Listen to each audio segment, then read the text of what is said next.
तो फ्रेंड्स, स्वागत है आप लोगों का एक और इंटरव्यू है। इंटरव्यू की तो बाहर लग गई है अब। ठीक है, बहुत कुछ सीखने को मिल रहा होगा और कोशिश रहती है अलग अलग इंटरव्यू में अलग अलग चीजें सीखें। और यहीं से ये 20 इंटरव्यू अभी आपने देख लिए ना, तो कोई इंटरव्यू में तो फेल नहीं कर पाएगा। बट अगर नॉलेज नहीं है तो फिर जॉब करने में जरूर दिक्कत आएगी। तो आज एक और इंटरव्यू है, उसको हम स्टार्ट करते हैं। तो फिर पहले थोड़ा सा अपने बारे में बताइए। First of all sir, thank you मुझे ये मौका देने के लिए। तो मेरा नाम सरताज अहमद है, मैं जम्मू कश्मीर से बिलोंग करता हूँ। तो टेक्निकली मेरी क्वालिफिकेशन जो है, मैंने 3 ईयर डिप्लोमा किया है मैकेनिकल इंजीनियरिंग से पहले गवर्नमेंट कॉलेज से। उसके बाद मैंने सेम ब्रांच में बीटेक किया है। तो जहाँ तक जॉब का ताल्लुक है, मैंने अभी रिसेंटली मैं एक मल्टीनेशनल कंपनी में काम कर रहा था ऑपरेशन मैनेजमेंट में। तो सर के वीडियो देख के पिछले ऑलमोस्ट 9 मंथ से मैं यूट्यूब पे वीडियोस देखता रहता था। तो लास्टली मैंने डिसाइड किया है कि मेरे को थोड़ा टेक्निकल जो नॉलेज है वो थोड़ी एनहेंस करने के लिए मैं यहाँ आया हूँ।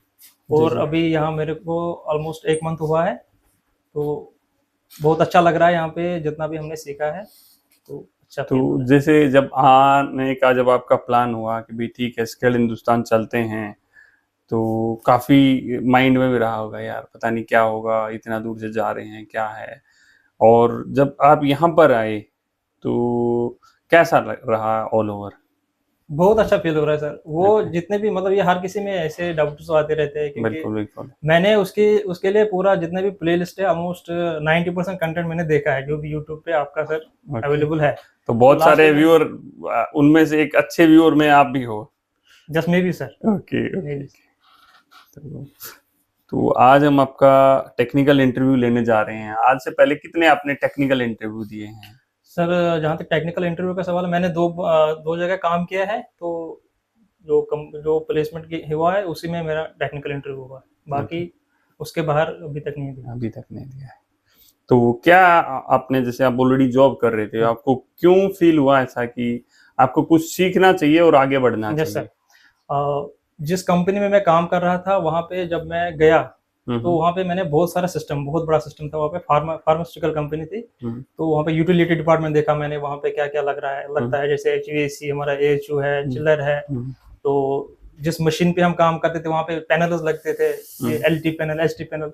तो ये मेरे को मतलब नया सा कुछ फील हो रहा था कि ये है क्या। तो वो चीज तब उधर ही मेरे को स्टिक हुआ दिमाग में कि मेरे को ये चीजें सीखनी है। तो वही एक रास्ता बना कि फिर आपने सर्च किया गूगल वगैरह पे कहीं, वहाँ पे स्किल हिंदुस्तान। तो मेरे को मैंने लास्टली डिसाइड किया है कि मेरे को ये सीखना है। और तो जॉब में रेजिग्नेशन दे के आए वहाँ से? ओके। अब लग रहा है कि जॉब मिल जाएगी दोबारा? हाँ सर, मिलेगी। जब टेक्निकली बंदा साउंड होगा तो और बेटर जॉब मिलेगी। तो सबसे पहले मैं बात करूंगा कि भाई जो टेक्निकल सिस्टम में आपका सबसे स्ट्रॉन्ग पॉइंट क्या है अभी तक का? अभी तक जो यहाँ पे हमने सीखा है, ट्रांसफार्मर, DG है, अभी HVAC हमारा चल ही रहा है। तो HVAC के बारे में भी थोड़ा नॉलेज है। ओके, तो हम DG से थोड़ा सा स्टार्ट करते हैं। तो डीजल जनरेटर के बारे में थोड़ा सा बताइए मुझे, क्या जानते हैं? लिटरली अगर हम देखेंगे, डीजल जनरेटर जो है 2 चीजों का कॉम्बिनेशन है। एक हमारा डीजल जनरेटर है, दूसरा हमारा अल्टरनेटर है। तो ये हम इसमें क्या होता है, ये हीट एनर्जी को, केमिकल एनर्जी को मैकेनिकल एनर्जी में, और मैकेनिकल एनर्जी को फिर इलेक्ट्रिकल एनर्जी में कन्वर्ट करता है। बिल्कुल। जो अगर हम डीजी के बारे में बात करें तो किन किन चीजों का हमें ध्यान रखना होता है जब हम डीजी को ऑपरेट करते हैं? तो हमें किन चीजों का ध्यान रखना होता है कि भाई ये चीजें जरूरी है देखनी, अदरवाइज डीजी बंद हो जाएगा, प्रॉब्लम होगी, खराब हो सकता है, कुछ हो सकता है। तो क्या ऐसे पॉइंट्स होंगे जो अभी तक आपने लर्न किए हैं, अगर उन सब पे बात करें? जी सर, डीजी को अच्छे से फंक्शन करने के लिए हमको ब्रॉडली जो चीजें देखनी पड़ती है, उसमें हमारा सब पहले फ्यूल होना चाहिए, बराबर फ्यूल होना चाहिए डे टैंक में। उसके बाद हमारा ल्यूब्रिकेशन, ल्यूब ऑयल होना चाहिए। मतलब अगर ल्यूब ऑयल कम भी है तो क्या फर्क पड़ेगा? नहीं सर, ल्यूब ऑयल अगर हमारा कम होगा तो उसकी वजह से एक्सेस हीट जनरेट होगी, जितने भी मूविंग पार्ट्स, क्योंकि जनरेटर में बहुत सारे मैकेनिकल पार्ट्स है जो रोटेट करते हैं हाई आरपीएम पे, हम्म, तो उनको अगर प्रॉपरली ल्यूब ऑयल नहीं मिल रहा है हम्म, तो ओवरहीट हो जाएंगे, वो ओवरहीट और वेयर एंड टेयर उसमें हो जाएगा, हम्म। तो वो हमारे सिस्टम को डिफंग करने में तो कितने दिन जल्दी। में ल्यू ऑयल चेंज करना चाहिए? सर ये ल्यूब ऑयल हमारा बी चेक में आता है, कितने दिन में? 350 घंटे से 500 घंटे में अगर हमारा डीजी चल रहा है तो चेंज करना पड़ेगा। अगर मेरे 3 साल हो गए हैं, मेरे 350 घंटे हुए नहीं, यहाँ लाइट ही नहीं जाती, तो कितना एक टाइम ड्यूरेशन भी होता है उसमें? एक वो साल एक साल एक साल में 6 मंथ, 6 मंथ में चेंज करना पड़ेगा। बी चेक 6 मंथ है। ठीक है। तो अभी बहुत बार क्या होता है कि कंपनी ने बोला 6 महीने या 350 घंटे में चेंज करना चाहिए। आपका बॉस है वो, ही इज नॉन टेक्निकल, वो कहते रहे क्या जरूरत है यार, रहने दो, वैसे ही 50-60 हजार रुपया खर्चा आएगा, रहने दो, अब अगले साल 1 साल के बाद चेंज करा लेंगे, क्या फर्क पड़ रहा है, डीजी तो चला ही नहीं है, डीजी तो मेरा 10 घंटे चला, 6 महीने हो गए तो क्या होगा? तो उससे क्या कुछ फर्क पड़ेगा? नहीं सर पड़ेगा। आप क्या सजेस्ट करोगे उस कंडीशन नहीं में? सर, अगर इसका एक प्रोटोकॉल रहता है, जितने भी हमारे पास चेक है तो वो प्रॉपरली हमको फॉलो करने पड़ेंगे। पहले उसको बताना पड़ेगा कि अगर टेक्निकली वो साउंड नहीं है तो उसको उसकी आप एडवांस उसको समझाना है। सपोज मैं ही आपका बॉस हूँ, मैं आपको बोल दिया यार क्या जरूरत है, तो यो आप मेरे को जस्टिफाई करो कि why it is important. Yes sir, वो तो बताना पड़ेगा उसको कि इसके इम्प्लीकेशंस क्या आएंगे फिर तो सिस्टम आप में। बताइए, आप मेरे को, मैं ही आपका बॉस हूँ, मैं, आपने मेरे को बोला बी चेक कराना है, मैंने बोला यार क्या जरूरत है, छोड़ो 50 हजार का खर्चा आएगा। अब आप मुझे कन्विंस कीजिए कि why it is important. Yes sir, तो हमारा जो अभी डीजी सिस्टम, जो हमारा डीजी सेट है, ये एक हाईली कॉस्टली इक्विपमेंट होता है जो कि हम फ्रीक्वेंटली चेंज नहीं कर सकते। तो हमारा ये जो अभी 60,000 का खर्चा आ रहा है सर, इसमें आप बोल रहे हैं कि ये नहीं करना है, ये 60,000 के खर्चे अगर हम नहीं किए टाइम पे तो इसकी वजह से और ज्यादा खर्चा करना पड़ेगा हमको। क्या होगा भाई, कुछ तो फर्क नहीं पड़ेगा, क्या फर्क पड़ जाएगा, कहाँ फर्क पड़ेगा? नहीं सर पड़ेगा, फर्क पड़ेगा, क्योंकि डीजी हमारा जो है ये एक हाईली सोफिस्टिकेटेड इक्विपमेंट है जिसमें वेयर एंड टेयर होने का बहुत बहुत खतरा है। अगर हमारा सिस्टम प्रॉपरली लुब्रिकेट नहीं हुआ, एक्सेस हीट उसमें जनरेट हो जाएगी, तो हमारा सिस्टम जो है डिफंक हो जाएगा और फेलियर हो जाएगा, पावर फेलियर यूं हो कर जाएगा। दें, आधा चेंज कर दें, आधा रहने दें, तो फिर क्या होगा? फिल्टर रहने देते हैं, चलो तेल तेल चेंज करा देते हैं, फिल्टर नहीं चेंज करेंगे, चल जाएगा क्या? टाइम तो हुआ है, अभी इसमें टाइम बचा ही नहीं है कुछ, जिसमें हमारा स्कोप रहता प्लानिंग में कि 2 दिन या 5 दिन चला सकती है, लेकिन इसमें ऑलरेडी एक्सेस टाइम हो रहा है तो हमको ये करना ही पड़ेगा। देखो इसमें एक प्लस पॉइंट क्या था जो आपने बोला कि सर देखो हमारा बहुत कॉस्टली आइटम है सर, कई लाख रुपए का आइटम है, इसके अंदर हम छोटी छोटी चीज, जो एक ओईएम होता है, ओरिजिनल इक्विपमेंट मैन्युफैक्चरर, कुछ एसओपीज बनाता है, स्टैंडर्ड ऑपरेटिंग प्रोसीजर्स बनाता है, स्टैंडर्ड मेंटेनेंस प्रोसीजर्स बनाता है कि इतने दिन में ये चीज होनी चाहिए। हम उसके हिसाब से नहीं करते हैं तो क्या होता है कि उसमें छोटी या बड़ी प्रॉब्लम आने का खतरा रहता है। ठीक है, अगर 1 महीना एक्स्ट्रा गया है देन वी कैन मैनेज, कुछ नई चीजें हो सकती हैं, कुछ दिन आगे पीछे चल जाता है, बट जब बहुत ज्यादा हो गया, मैं कहूँगा अगले साल कराते हैं, देन वो चीजों को हार्म कर सकता है। तो मेरे अंदर, मैं एक अच्छा सुपरवाइजर इंजीनियर हूँ, तो ये कैपेबिलिटी होनी चाहिए, मैं अपने मैनेजमेंट को किस तरह से उनको समझाऊं कि sir that is so important. ठीक है, तो कूलेंट है, कूलेंट क्या क्यों जरूरी है डीजी के अंदर, क्या काम करता है वो? कूलेंट हमारा जो सिस्टम है उसको ठंडा रखने का काम करता है, उसका सिंपल यही काम है। ओके, तो कूलेंट की जगह मैं अगर पानी डाल देता हूँ, पानी भी तो कर देगा ठंडा। यस सर, कर सकते हैं, लेकिन उसमें 2 चीजें हैं। एक तो जो पानी वो फिर पहले साफ होना चाहिए, हार्ड वाटर नहीं होना चाहिए। अगर हार्ड वाटर आरओ का पानी डाल देंगे, कूलेंट का तो महंगा आ रहा है, आरओ वाटर डाल एक तो सर ये प्रॉब्लम हो जाएगी, स्केलिंग जल्दी हो जाएगी। हम्म। दूसरा जो वाटर का जो टेम्परेचर है, वाटर और कूलेंट का टेम्परेचर डिफरेंस बहुत रहता है। Okay. इसका जो हमारा कूलेंट रहता है जो हम डीजी में यूज करते हैं, उसका -45 से 127 डिग्री का रेंज रहता है, और पानी का उससे कम रहता है। इनका बॉइलिंग और फ्रीजिंग Yes, पॉइंट sir, में बहुत डिफरेंस बड़ा है। है। ठीक है, ये 2 डिफरेंसेस है जिसकी वजह से हम साधारण पानी यूज नहीं कर डीजी सकते। के अंदर हम टर्बो चार्जर लगाते हैं, क्यों लगाते हैं? टर्बो चार्जर सर हम इसलिए यूज करते हैं, वो सिंपली नटशल अगर हम 2 शब्द में बोल सकते हैं कि एफिशिएंसी बढ़ाता है इंजन का। मैं 2 शब्द में पूछूं आपसे, कैसे बढ़ाता है? अब ये क्वेश्चन है कि कैसे बढ़ाएगा। हमारा जो इंजन है, इंजन में फ्यूल यूज होता है, उसमें इग्निशन मतलब वो फ्यूल जब जलता है तो उसकी वजह से हमारा जो साइकिल होता है हमारा, फ्यूल मतलब उसमें हीट जनरेट होती है, फिर सक्शन कंप्रेशन, वो 4 स्ट्रोक कंप्लीट होते हैं। तो उसमें एयर का जो एयर हमारा उसमें बहुत इंपॉर्टेंट रोल अदा करता है।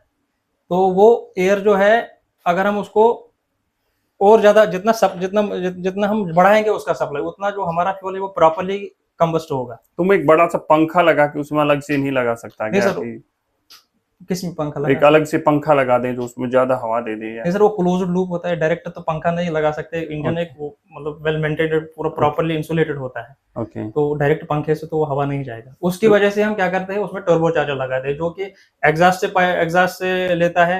एक टरबाइन रहता है, उसमें एक कंप्रेसर रहता है। एग्जॉस्ट से लेता है, टरबाइन टरबाइन पे हो जाता, टरबाइन के ब्लेड्स पे जाता है वो, तो वो घुमाता है कंप्रेसर को। कंप्रेसर फिर वो का जो एयर है उसको और कंप्रेस करके हमारे इंजन में लेके जाता है। तो उससे प्रॉपर्ली फ्यूल की कंबशन होती है। ओके, तो थोड़ी सी बेटर हो जाती है कंबशन। Yes sir. तो एफिशिएंसी हमारे कितना इंजन कितना परसेंट तक बढ़ जाता है? सर क्या कितना कितना परसेंट एफिशिएंसी बढ़ जाती है? सर 70 से 80% तक जाता है।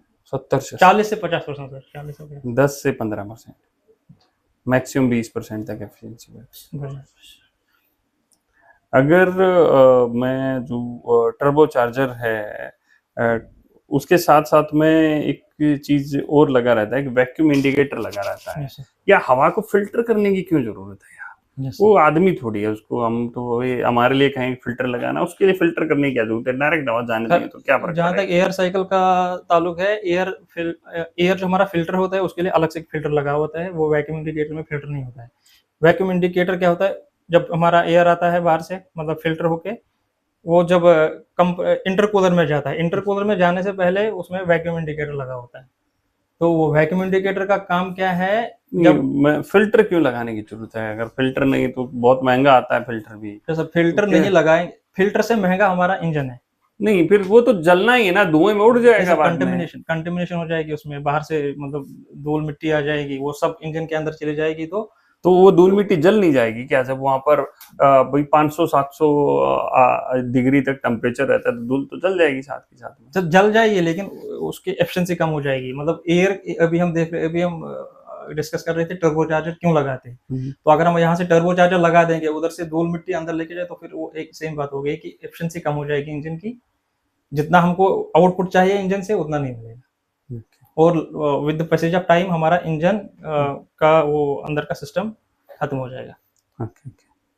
तो और हार्मफुल स्मोक भी बन जाएगा, स्मोक का कलर सब चेंज हो जाएगा। कितने तरह के स्मोक के कलर होते हैं? सर एक होता है ब्लैक स्मोक, एक होता है कलरलेस स्मोक, एक होता है व्हाइट स्मोक। कौन सा स्मोक बढ़िया है?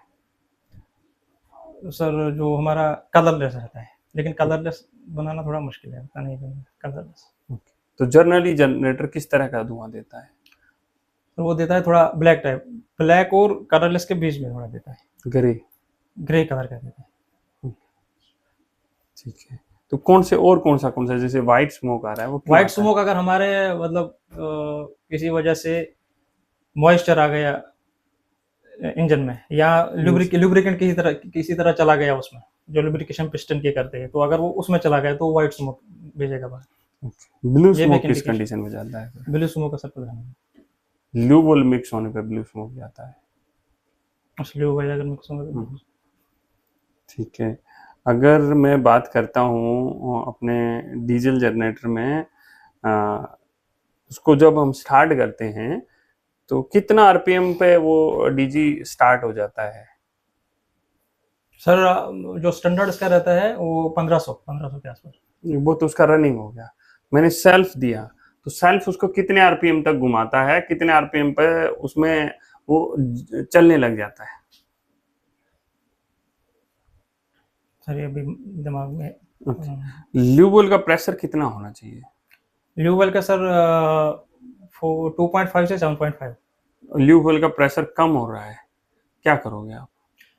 पंप देखूंगा मैं सर, पंप बराबर काम कर रहा है मेरा कि नहीं। पंप कहाँ लगा रहता है? तो अंदर लगा रहता है पंप, तो उसका इंजन के बाहर तो पंप होता ही नहीं है। सर ल्यूबल का जो पंप रहता है संप के पास रहता वो है। तो प्राइमरी ल्यूबल पंप होता है, उसका तो कोई मोटो ही नहीं है, उसका तो काम ही नहीं है कुछ।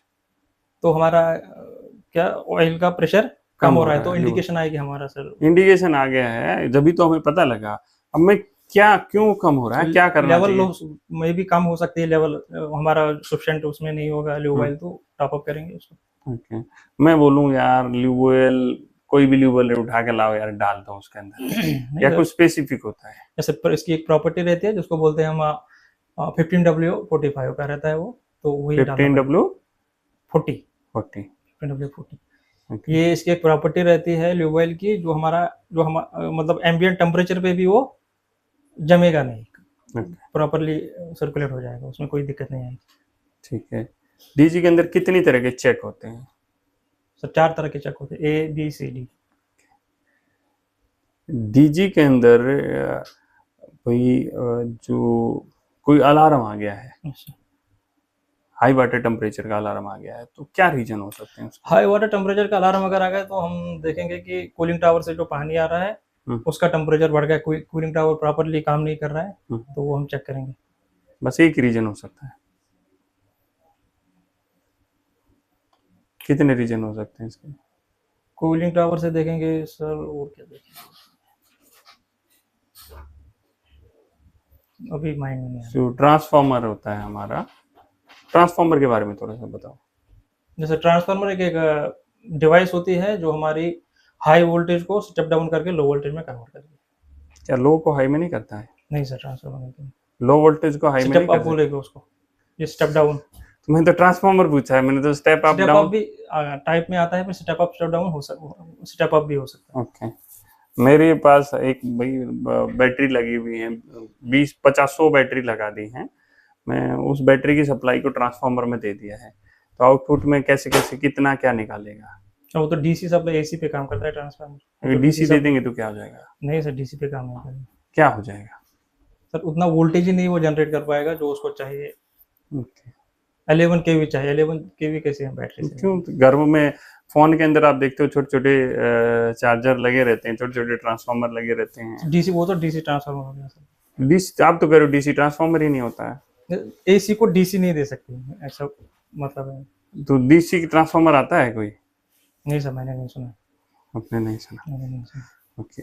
एक ट्रांसफार्मर है भाई, 11,000 से तुम्हारा 415 बना रहा है, 11,000 में उसकी फ्रीक्वेंसी है 50, और जब उसको 415 बनाएंगे तो कितनी हो जाएगी? 50 ही रहेगी सर, फ्रीक्वेंसी सेम रहेगी।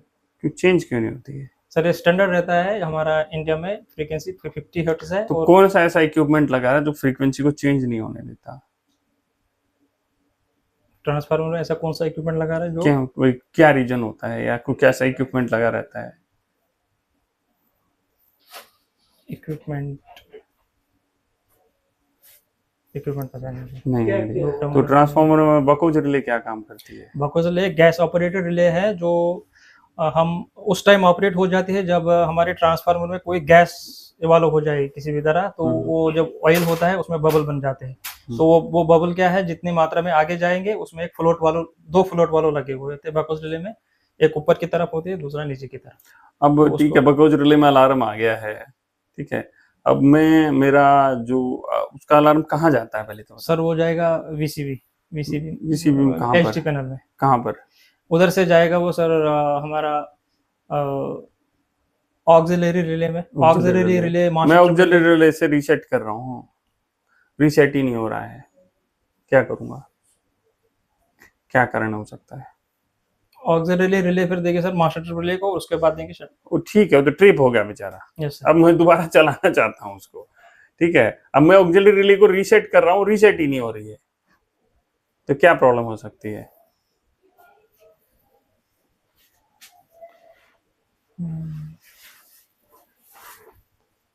अरे देखूंगा मैं, देखो, अभी माइंड में नहीं आ रहा है। ओके ठीक है, ठीक है। तो अगर हम बात करते हैं और कौन सा टॉपिक है जो आपका थोड़ा स्ट्रांग हो? तो पूछे कुछ, ओके, अभी मेरे को प्रॉपरली वो तो हम आपको क्या करते हैं, हम थोड़ा सा टाइम देते हैं आपको। मेनली मेरा था आपको जो डीजी से रिलेटेड, क्योंकि हम मैकेनिकल से थे, तो उस पर ठीक है आपका। बाकी ट्रांसफार्मर सर थोड़ा एचवीएसी सा, में, एचवीएसी में पूछ सकते हो जितना भी पढ़ा है। ओके, नहीं एचवीएसी में हम आपको आज जैसे आप बोल रहे थे कि सर थोड़ा सा टाइम मिलेगा तो मैं बहुत बेटर बेटर परफॉर्मेंस दे सकता हूँ। जैसे ही आपका HVAC खत्म होगा, हम दोबारा इंटरव्यू शूट करेंगे जिसमें कंप्लीट इलेक्ट्रिकल और HVAC रहेगा। तो आज जो आपके क्वेश्चन पूछे गए हैं, अभी तक अपने आप को कहाँ रख रहे हो कि क्या कहाँ पे हो आप? सर मेरे को अभी एक चीज़ पे ध्यान देना पड़ेगा कि टू द पॉइंट जवाब देना पड़ेगा, क्योंकि थोड़ा उधर इधर थोड़ा जा रहा हूँ मैं, तो कम्युनिकेशन पे थोड़ा ध्यान देना पड़ेगा, थोड़ा प्रैक्टिस ज़्यादा करना प्रैक्टिस करनी पड़ेगा। पड़ेगा। और इंटरव्यू ना ऐसा नहीं कि डायरेक्ट चीजें पूछेगा, वो घुमा के कुछ भी पूछ सकता है। आपने कोई आंसर दिया, ओके ये लगा है तो क्यों लगा है, ओके कैसे काम करेगा, ऐसा नहीं होगा तो फिर क्या होगा, ऐसा होगा तो फिर क्या होगा, ठीक है। तो ये सब चीजें हो सकती हैं। सर आप बताए थोड़ा।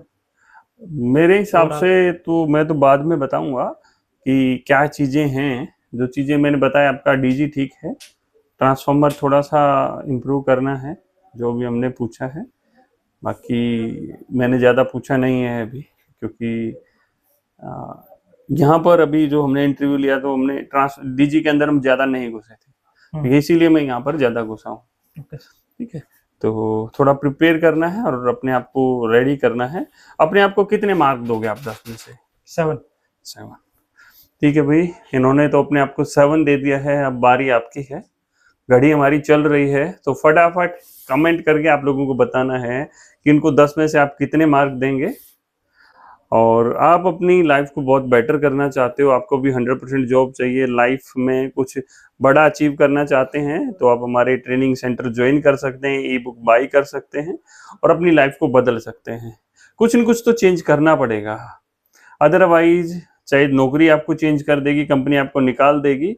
अपग्रेड नहीं करेंगे तो जैसे 2000 वाले गांधी जी चले गए हैं, अभी तो है 1000 वाले चले गए, 2000 तो है ना, अभी 1000 वाले चले गए हैं गांधी जी। तो जो चीज चली जाती है ना, आउटडेटेड होती है, उसकी कोई वैल्यू नहीं है। तो अपनी चीजों को देखिए, बढ़िया कीजिए। मिलते हैं आप लोगों से।